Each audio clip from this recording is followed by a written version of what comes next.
Monsieur le Président de l'Assemblée générale, Mesdames et Messieurs les chefs d'État et de gouvernement, Monsieur le Secrétaire général de l'Organisation des Nations unies, Mesdames et Messieurs, de prime abord, je voudrais m'acquitter de l'agréable devoir de vous adresser les chaleureuses salutations du peuple malien, riche de sa diversité culturelle, religieuse et ethnique, ainsi que celle de son Excellence, le colonel Assimi Goïta, président de la transition, chef de l'État.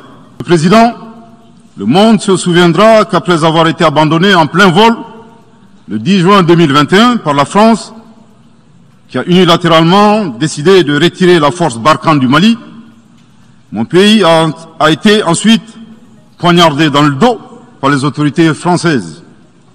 La précision est d'autant plus utile que nous refusons tout amalgame avec le peuple français que nous respectons.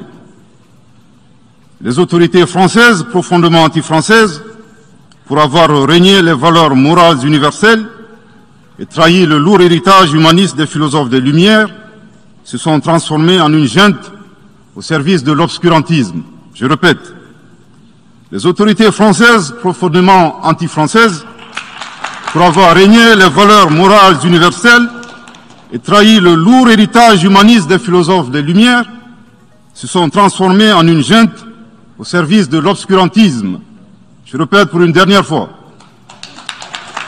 Les autorités françaises, profondément anti-françaises, pour avoir régné les valeurs morales universelles et trahi le lourd héritage des philosophes des Lumières, se sont transformées en une junte au service de l'obscurantisme. Obscurantisme de la junte française nostalgique de pratiques néocoloniales, condescendantes, paternalistes et revanchardes, qui a commandité et prémédité des sanctions inédites, illégales, illégitimes et inhumaines de la CEDEAO et de l'UEMOA contre le Mali et mon pays. Après plus de 10 ans d'insécurité et en fait des milliers de morts, autant de réfugiés et de déplacés internes, n'est-ce pas un sacrilège de mettre une population malienne victime de l'insécurité dans un pays enclavé sous embargo pendant 7 mois, en procédant à la fermeture des frontières et la saisie des comptes financiers du Mali. Grâce à sa résilience et à la solidarité des pays amis et des peuples africains, le peuple malien a tenu et a déjoué les pronostics de ses adversaires. N'oubliez pas de vous abonner et surtout de cliquer sur la cloche de notification. Likez la vidéo si ce n'est pas déjà fait. Laissez aussi votre point de vue en commentaire.